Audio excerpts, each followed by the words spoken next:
l'efficacité. Nous avons également estimé que si la communication était utile hier, elle l'est encore davantage aujourd'hui dans un contexte de rationalisation. Et vous êtes les financiers de la maison, vous savez toutes les sollicitations auxquelles vous ne pouvez plus répondre. Mais vous n'avez pas les moyens d'expliquer aux gens qu'on a rationalisé les moyens et forcément le périmètre d'intervention a été reconsidéré.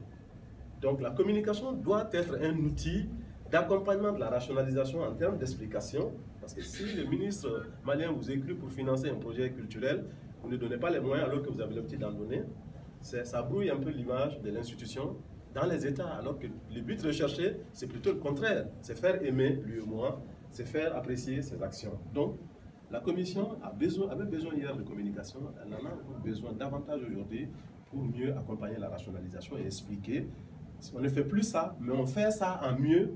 On ne faisait pas ça, on a commencé à faire ça. Donc, c'est le deal qu'on a vraiment avec l'opinion et les décideurs au niveau de nos États. Une des recommandations aussi, c'est vraiment d'aller vers une communication unifiée de la Commission et des organes de l'Union. Sébastien Babaka est là, il avait le double avantage d'avoir été un prestataire extérieur pour la Commission de l'UEMOA en tant que journaliste à RASECO. Aujourd'hui, il sert dans un des organes, qui est la CCR en l'occurrence, et il nous a donné beaucoup de témoignages un peu sur le dysfonctionnement. Il est dans une institution qui a un site internet qui ne répond même pas à la charte graphique qui est définie par la Commission de l'UEMOA. Il y a des couleurs, il y a des signes qui ne sont théoriquement pas indiqués pour créer un site internet qui devrait être un site de l'Union.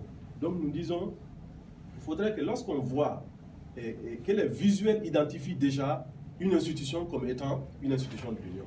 Donc il faut aller vers cette communication unifiée. Et c'est la Commission de l'UEMOA qui est la matrice qui porte ce projet.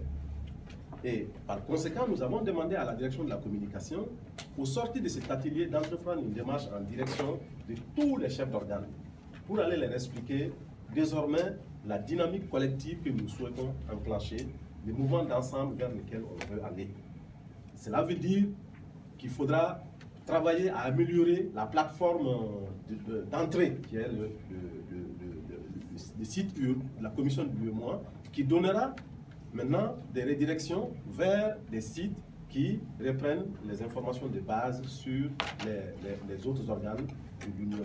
Ça évite vraiment les distorsions en matière de communication ou des initiatives qui ne sont pas appropriées parce que des fois on a le sentiment qu'on parle de plusieurs voix là où on aurait pu quand même avoir un cœur.